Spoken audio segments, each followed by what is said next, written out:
The porch boards creaked at 3 a.m., and Darien Voss pretended he was asleep. He was not asleep. He hadn't slept properly in 4 months, not since the Karath came and the world learned that the universe was full of things that hated them. But he lay still in his cot, listening to the careful sound of weight shifting on old pine, and he counted his breaths the way his mother had taught him when he was 7 and afraid of thunderstorms. In, hold, out. The creak came again, low, deliberate, something heavy trying to be quiet and not quite managing it. He lived alone on 40 acres of scrubland in eastern Tennessee, which had been his grandmother's farm, and then his mother's, and now his, for whatever that was worth in a world that had mostly stopped caring about property lines. The nearest town was 14 miles. His truck ran. His radio didn't. He had a generator, 2 months of canned food, a 12-gauge, and a habit of not asking for help that had served him well until recently. He did not reach for the gun. He had learned, in the months since the Karath came, that reaching for the gun first was how most people were dying. He lay still and listened, and after a while the creaking stopped, and he heard something that wasn't quite breathing, more like a bellows working, slow and wet, the sound of a lung larger than any human lung making its peace with cold night air. It went on for a long time. Then silence. Then, very softly, the sound of something settling into the corner of the porch where the roof overhang was lowest, where the firewood was stacked, where in summer the cats had always liked to sleep. Darien waited until dawn. When the light came gray through the curtains, he rose without turning on any lights, crossed to the window that looked out on the porch at an angle and looked. She was tucked against the woodpile, knees drawn up, arms wrapped around them, her head bent forward so that the ridge of her brow, heavier than a human brow, built for something, rested on her forearms. She was breathing. Her skin was a mottled green-gray, the color of lichen on limestone, and where the early light caught the ridge of her shoulders, he could see the old scarring there, broad and systematic, the kind of scarring that had a purpose once. She was wearing what had been a canvas jacket, military surplus by the cut of it, though from no military Darien recognized, and beneath it a shirt that had been gray before it was brown with dried blood. She was also unmistakably a Karath. He stood at the window for a long time. The Karath were the species that had arrived in low orbit 8 months ago and spent the first 6 weeks broadcasting on every frequency, in 63 languages, that humanity had 60 days to evacuate 6 specific continents. Nobody had taken it seriously until the 3rd week, when the first 3 cities were simply not there anymore. After that, the evacuation had been frantic and incomplete and too late, and what followed was the kind of history that Darien couldn't think about for too long without his hands starting to shake. He was a civil engineer by training. He was a man alone on 40 acres by choice. He had not fired his shotgun at anything in 11 years, not since the copperhead in the garden. He watched the Karath female breathe. There was a scar through her left eye, an old one, knitted over, the eye still functional but clouded at the iris. She had been in a fight or several and had survived them. Her feet, where they extended past the jacket she'd pulled over herself like a blanket, were bare. The ground had been below freezing for a week. Her toes were the deep blue-gray of something that had been cold for a very long time. Darien went to the kitchen, filled a cast iron pot with water, and put it on the wood stove. He told himself he was making coffee. He drank his coffee from a mug that said "Think Big" on the side, which his sister had sent him 6 years ago as a joke. He drank it standing at the kitchen counter looking at the back wall, which had a calendar from 3 years ago still pinned to it because he'd never bothered taking it down. After a while he went to the back porch door, opened it, and left a second mug of coffee on the step. He went back inside and sat down at the kitchen table and looked at the wall some more. He heard, after 20 minutes, the sound of something heavy moving carefully, and the tap of the mug being lifted, and then silence. He did not look. He thought about what it meant that he did not look. He thought about the 3 cities and about the evacuation broadcasts he'd listened to on his radio before it died, and about his neighbor Callie's son who had been in Cincinnati and was not anymore.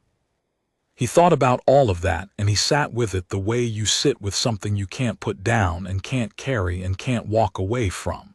And when he was done thinking, he got up and made another pot of coffee because it was still early morning and he had work to do. She was gone by mid-morning. He found the mug on the step, rinsed clean with the frost melt off the roof. He found in the corner by the woodpile a shallow depression in the leaves where she'd lain, and at the edge of it, a single object he had to crouch to examine.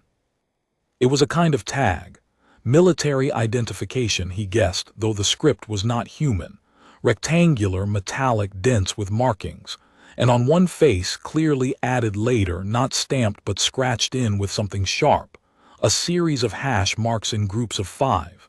He counted them. 47. He did not know what they meant. He put the tag in his jacket pocket and went to split firewood. She came back the next night. And the night after that. He started leaving things, not just coffee. The second night he left a plate of food, beans and rice, what he had. The third night he found the plate returned to the step empty, and in its place a small object that turned out, after examination, to be a Kareth signal dampener.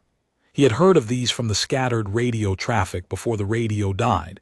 The resistance fighters who were still active in the mountain corridors talked about them.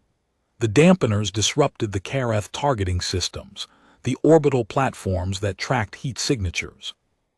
One of these, properly placed, could hide a farmhouse from orbital surveillance for about a week. He turned it over in his hands in the kitchen light. She had given him a gift. He placed it on the ridge of the roof that evening, the way he'd heard it described on the radio, and that night he slept for the first time in 4 months without waking to every creak and shift of the house settling. In the morning he left a blanket on the step, and a pair of his wool socks, because whatever a Kareth's biology was, frostbite was frostbite. He was a civil engineer. He believed in material solutions to material problems. 3 days passed. He went about his work, the fence line to maintain, the generator to coax, the water pipes to check, and he talked himself into several different versions of what was happening, and out of all of them, and eventually settled on not having a version, just having facts. Fact, a Kareth female was sheltering on or near his property. Fact, she was injured. Fact, she had given him something valuable. Fact, he had not called anyone, because there was no one to call. He kept his hands busy, and his mind as quiet as he could manage, which was not very quiet. On the 4th day, he came around the corner of the barn and found her there, standing in full daylight, looking at the tractor. Up close, she was taller than he'd measured from the window, close to 7 feet, with the broad, sloped shoulders of her species and the elongated neck and the ridged brow. The face that human media had spent 6 months illustrating in the most grotesque ways possible, and which was, in the hard morning light, just a face. An alien face, yes. Heavy-boned, asymmetrical, the left side distorted by scarring. But a face. She was looking at the tractor with the same focused attention he applied to problems he was trying to work out. He stopped about 10 feet away. She turned. Her eyes, the good one and the clouded one, fixed on him. She was very still. He was very still. The wind moved the dry grass at the fence line, and somewhere in the oak trees a crow made a comment. Darian said, "It's a 1987 Massey Ferguson. Needs a new fuel injector, which I don't have." She looked at him. The expression on her face was not one he could read. "I was going to try to adapt the one off the old riding mower," he said. "I'm not sure it'll work." She looked back at the tractor. After a moment she moved to it, carefully, with the deliberate movement of someone favoring their left side, and crouched down to look at the engine block. Her fingers, longer than human fingers, an extra joint, which he had known from news footage but which was different in person, moved over the housing with a professional assessment he recognized, because He'd been doing it himself every day for 3 weeks. "Third coupling from the left is cracked," she said. It came out in English, accented strangely, the consonants landing differently than a human mouth would shape them, but English, clear enough. He said, "I know, that's actually the smaller problem. Primary feed valve is seized." "I know that too." She looked at him again. Something moved in her face that might have been, if he was reading it right, a species-specific form of rye. "You were going to try the riding mower injector." "I was going to try the riding mower injector," he confirmed. She looked back at the engine. He watched her breathe. The bellows sound was quieter in daylight, less alarming, just the sound of a large thing breathing. "I have components," she said. "What kind?" "Field repair kit, we carry them." A pause, carried. The past tense landed quietly between them. "Okay," he said. "If you want to do that, I won't stop you." She didn't answer immediately. When she did, she said, "I'll need the workspace." "It's your workspace," he said, and went back to the house. Her name, as close as his mouth could get to it, was something like Verath, and she told him on the 5th day, matter-of-factly, while she was elbow-deep in the Massey Ferguson's engine block, that she was a deserter. He was handing her tools when she said it, having worked out through trial and error a basic shared vocabulary around the contents of his toolbox, which was the kind of thing that happened when two people were working on a mechanical problem together. He handed her the half-inch socket. She fit it to the coupling, applied torque, and said, without looking up, "You should know what you're sheltering." "I figured it wasn't a vacation. I left my post 4 months ago, before the 3rd targeting sequence." She worked the socket steady. 12 more cities were on the list. He watched her work and didn't say anything. "I have been hunted since, mostly by my own command. But also by humans." "Yes." "Can't blame them," he said. "No," she said, "you can't." She set down the socket and picked up the small pry tool she'd fashioned from a piece of her field kit that first afternoon, and worked at the seized valve with a precision that told him she'd done this many times. "I am not asking for your forgiveness," she said. "I'm asking for the overhang." He looked at her. She was not looking at him. "The porch corner," she said, "for sleeping." He said, "The porch corner is yours." He thought for a moment. "The spare room's warmer." She didn't answer that. She went back to the valve. After a while, he heard something that might have been a laugh, low and dry, nothing like a human laugh, more like a mechanism releasing pressure. "Warmer," she repeated. "It has a bed," he said, "and a door that locks from the inside, in case that matters." Silence for long enough that he thought she wasn't going to respond. Then she said, "It matters." That night she slept in the spare room, and in the morning she fixed the tractor.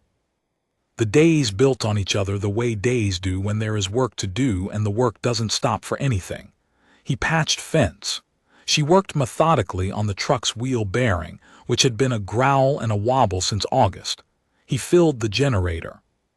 She sourced, from a small pack she had cached somewhere in the tree line that she went to retrieve on the 8th day, a set of components he couldn't identify that turned out to significantly improve the generator's efficiency. He cooked. She ate. He asked her once if his food was edible, and she said her species could metabolize most organic compounds, which he chose to take as a yes. They talked in the evenings. Not easily at first, not fluently, and never about the largest things. They talked about the farm, the way the water table had been dropping, the way the seasons had changed in the last decade. She knew about climate systems, more than he did, from a perspective he couldn't quite hold, the perspective of a species that had been watching from outside the atmosphere. She talked about it practically, without accusation, the way an engineer talks about a failure mode they saw coming and could not prevent. He asked her one evening about the hash marks on the tag.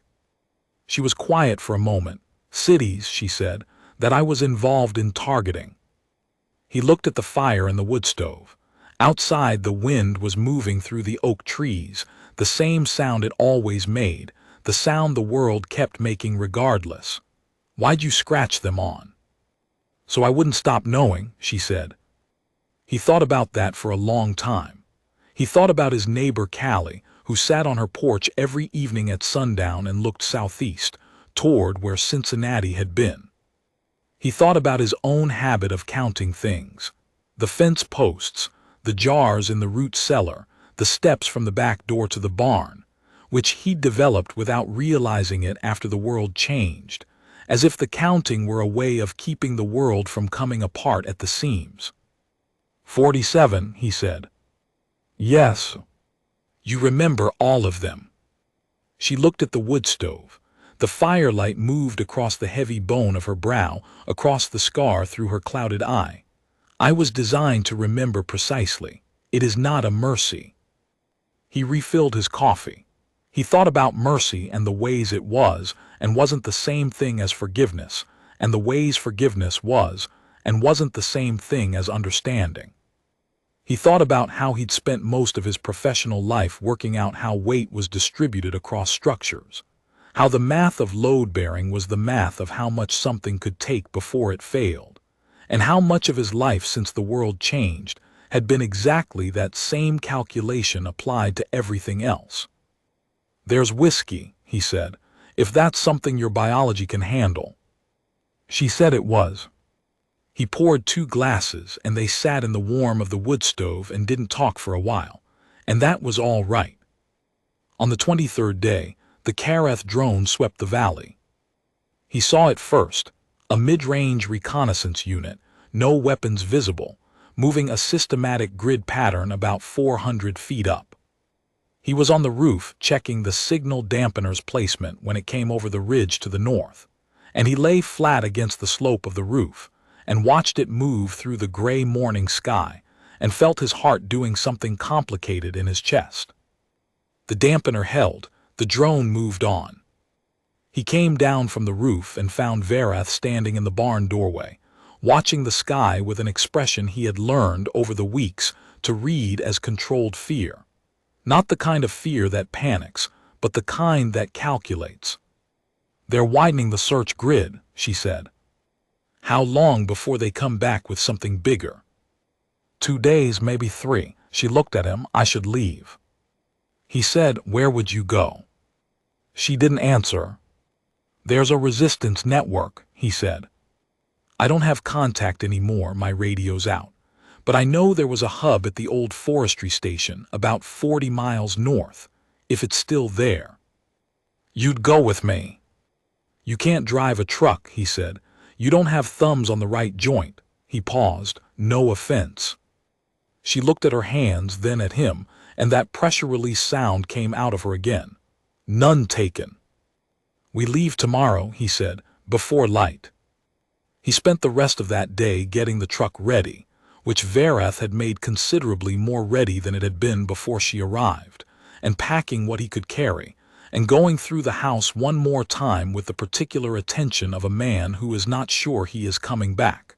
He took the calendar off the wall. He didn't know why.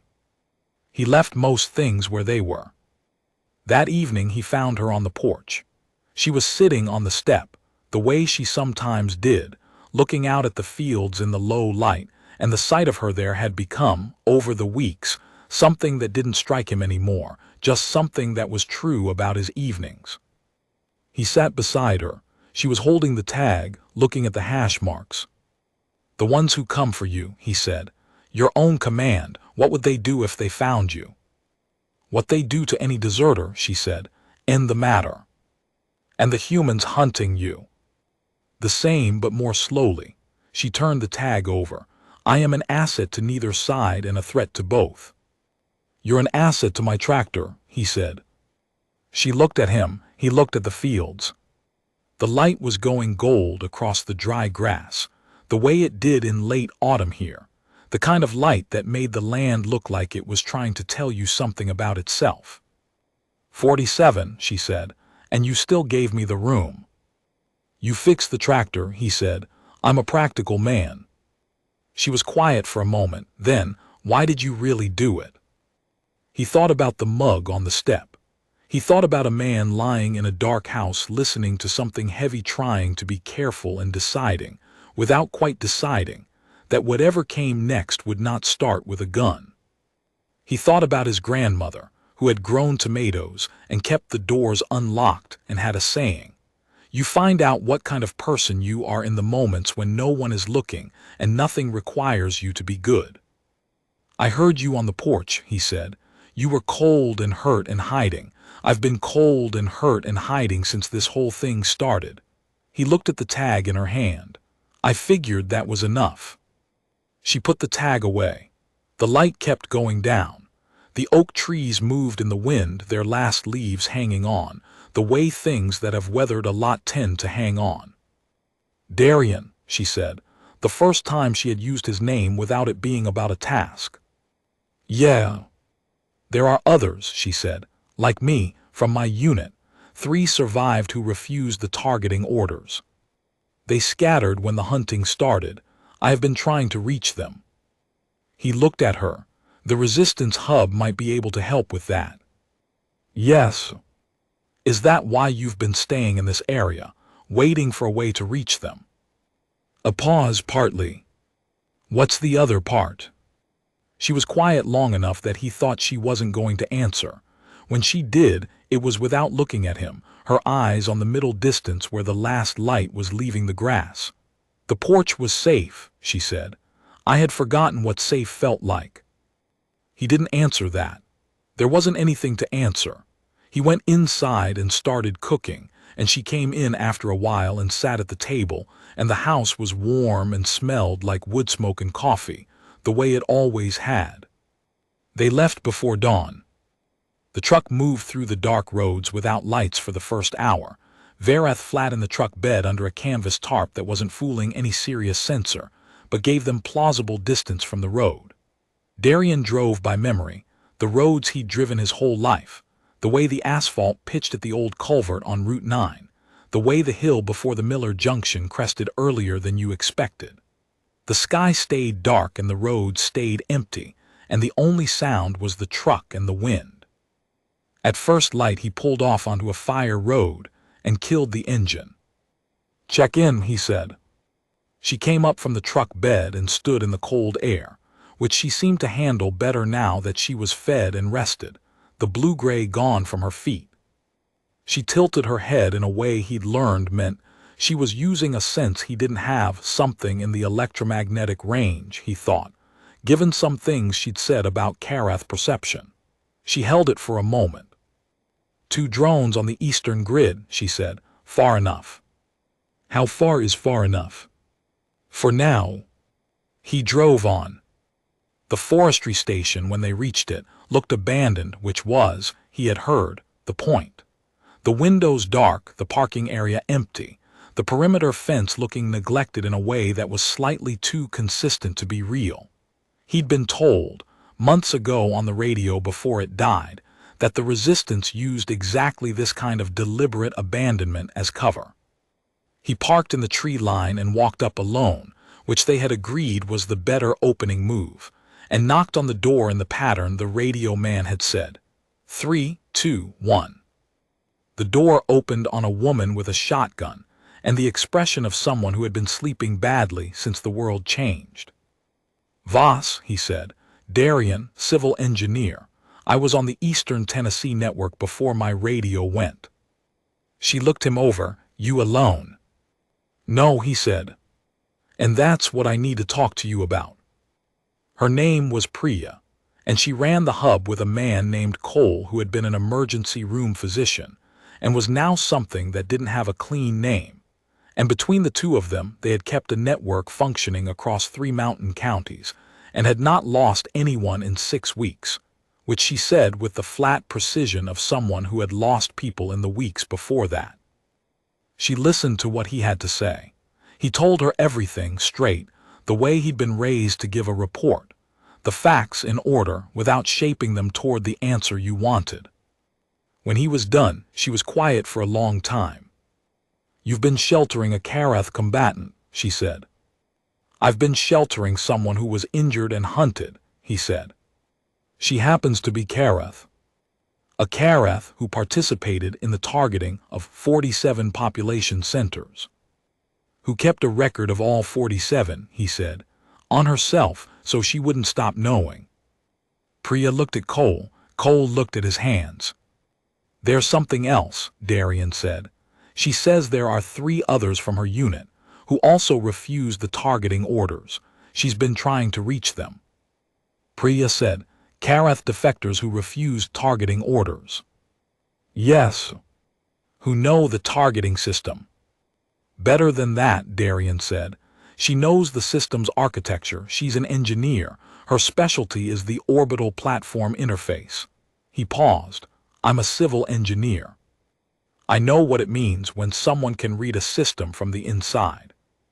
Priya and Cole were both looking at him now. She can tell us how it works, he said. How it targets, how it chooses, and if we can get to the other 3, if they're alive, we might be able to get enough to understand how to disrupt it. The silence in the forestry station was the kind of silence that has weight. Bring her in, Priya said. Verath entered the forestry station with her head lowered to clear the doorframe and her hands visible.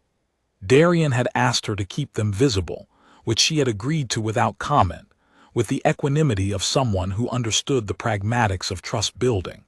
The room went tense in the specific way rooms go tense when everyone is trying not to show it. Priya faced her. Cole was 3 steps back with his hand near but not on his sidearm. Verath looked at Priya and said in English, I know what I am to you.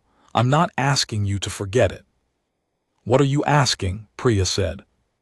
To be useful, she said, while I can.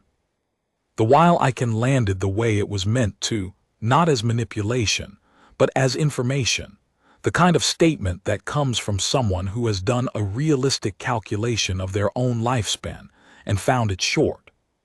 Priya said, Tell me about the orbital platform interface. Verath told her. She talked for 2 hours, and what she said changed the shape of what everyone in the room thought they were up against. The targeting system was not autonomous. That had been the assumption. Most of the resistance strategy was built on it, but she told them it required 3 authorization handshakes at intervals, each from a different command officer, each using a biometric key. If any one of the 3 failed to respond within the window, the sequence paused. That's a weakness, Cole said. The command structure knows it is, Verath said. The window is short, but it is there. How short? 90 seconds at each handshake. 3 handshakes, 90 seconds each, Darian said. He was at the table with a pad of paper because he thought better with something to write on. That's a 4.5-minute window distributed during an active targeting sequence. Not distributed, Verath said.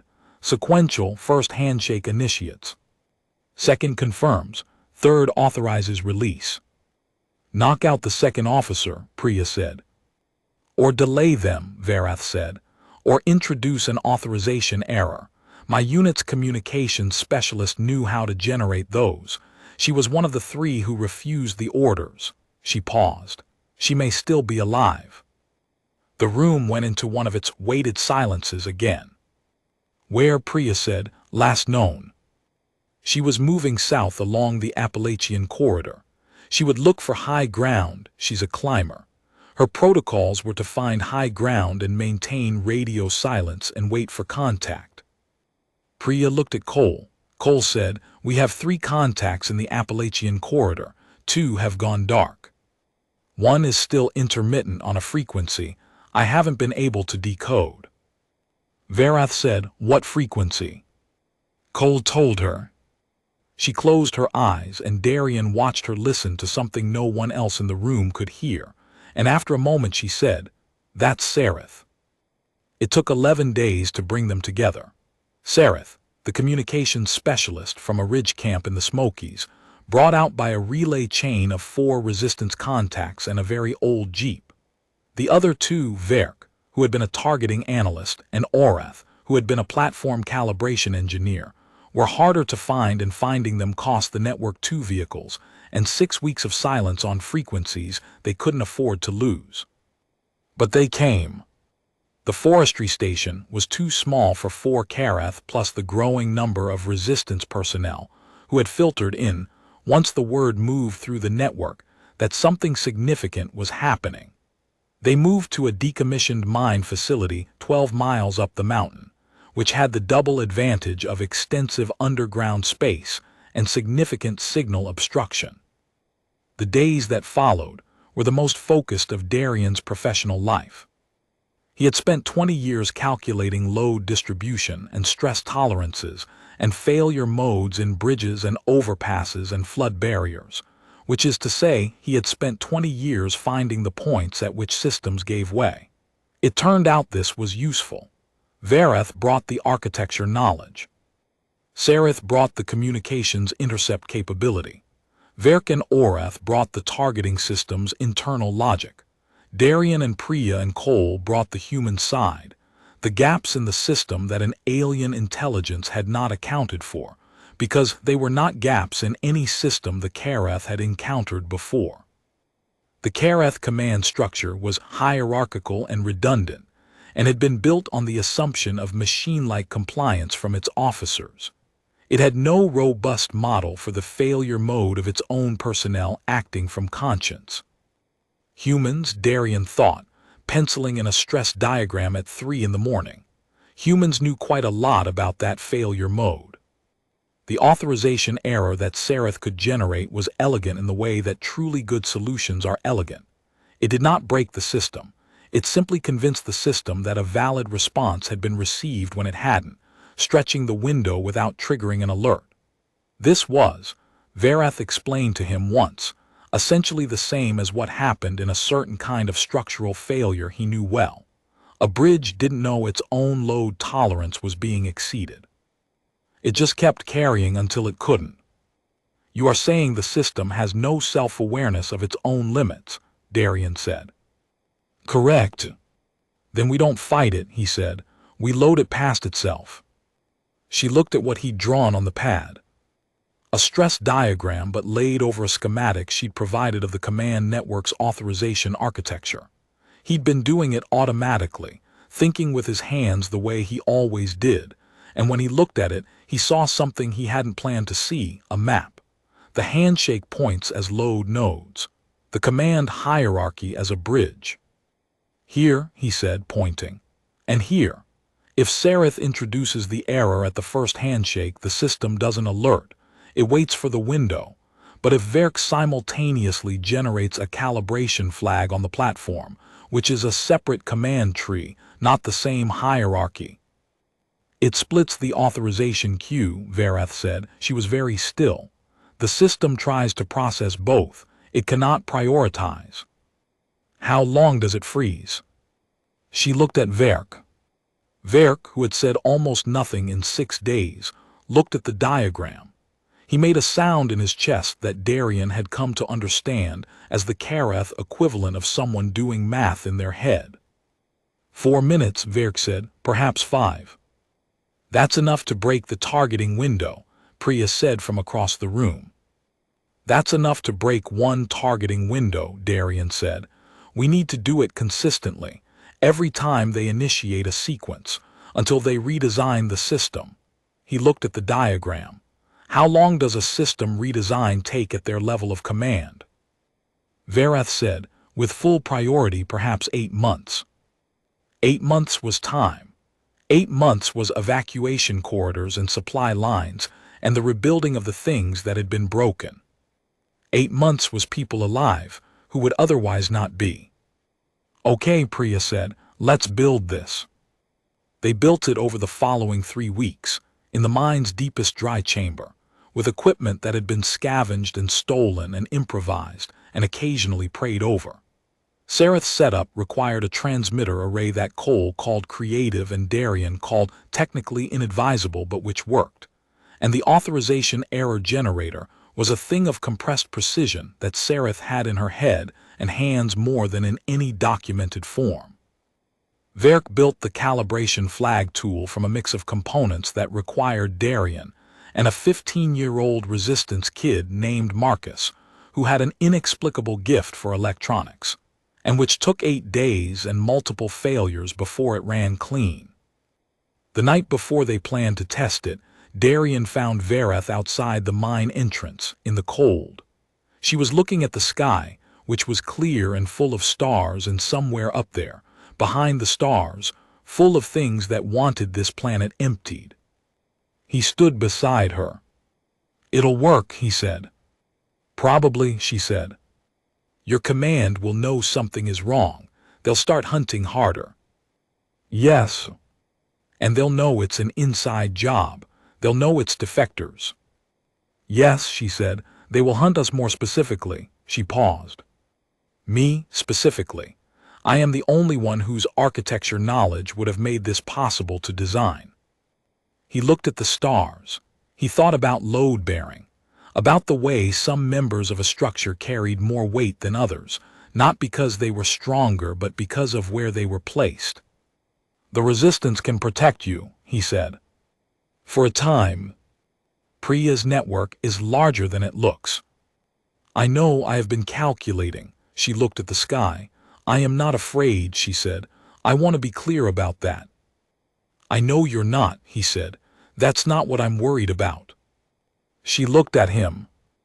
"I'm worried about the long game," he said.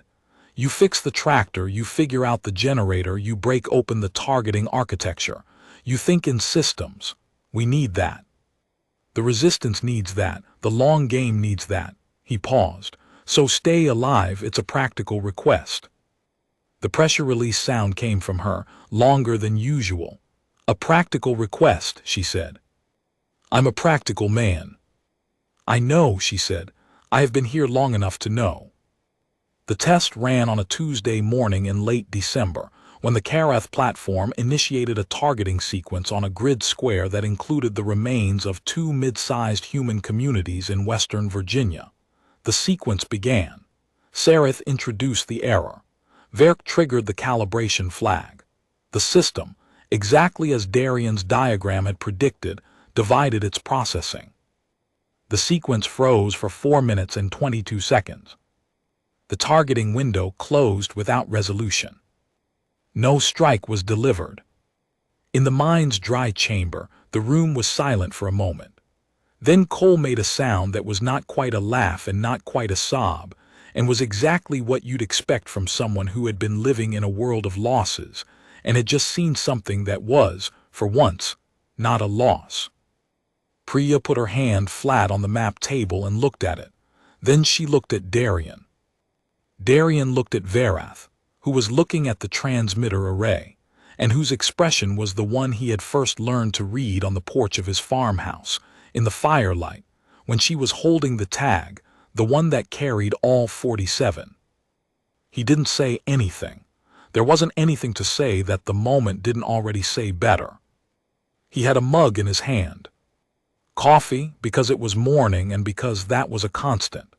He lifted it slightly, the way you do, and she saw it, and the expression on her face changed into something he didn't have a word for and didn't need one.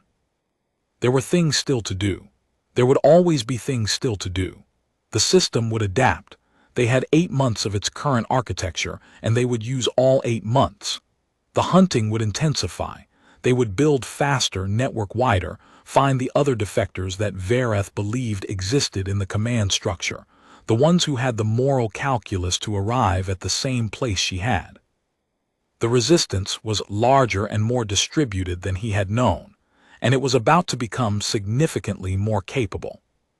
And it was not going to be clean, and it was not going to be fast, and some of it was going to hurt in ways he couldn't predict and would have to live through anyway. That was just the nature of load-bearing work. But it would hold.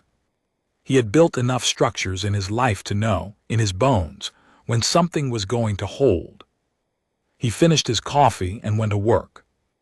Outside, the Tennessee mountains rose in their old patient way, and the sky above them was full of stars, and somewhere in the cold between the stars, something that had expected this planet to be easy was beginning, for the first time, to find that it was not.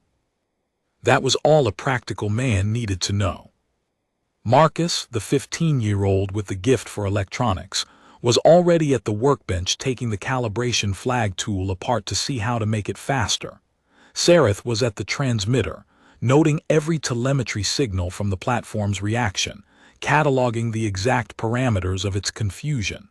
Verk was drawing. Orath was running numbers. Cole was on the radio, which was working again, which was new, reaching contacts in 3 states who had stopped believing a few weeks ago that there was anything to reach for.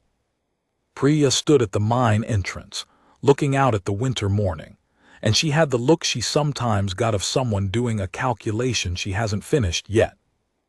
Darian walked out to stand beside her. 8 months, she said. Give or take. And then they fix it. And then we find the next lever, he said. There's always a next lever, that's what engineering is. He looked at the mountain. You find where the weight is, you figure out what's bearing it, then you find the crack. She looked at him. You're going to be very useful, she said. I know, he said. Behind him, he could hear Verath explaining something to Marcus about the secondary calibration pathways, patiently and in detail, the way she did everything carefully, without waste, with the full weight of her attention. He did not turn around. He just listened to the sound of it, the voice that had first come to him as a creak on a porch board in the middle of the night, and he thought, this is how it starts. Not with a speech, not with a battle cry, not with the clean, dramatic arc of a story with a beginning and an end. It starts with someone cold and hurt and hiding on your porch, and you deciding what kind of person you are in the moment when nothing requires you to be good. And then you fix the tractor. And then you drive north. And then you find the crack in the bridge. He went back inside. There was more work to do.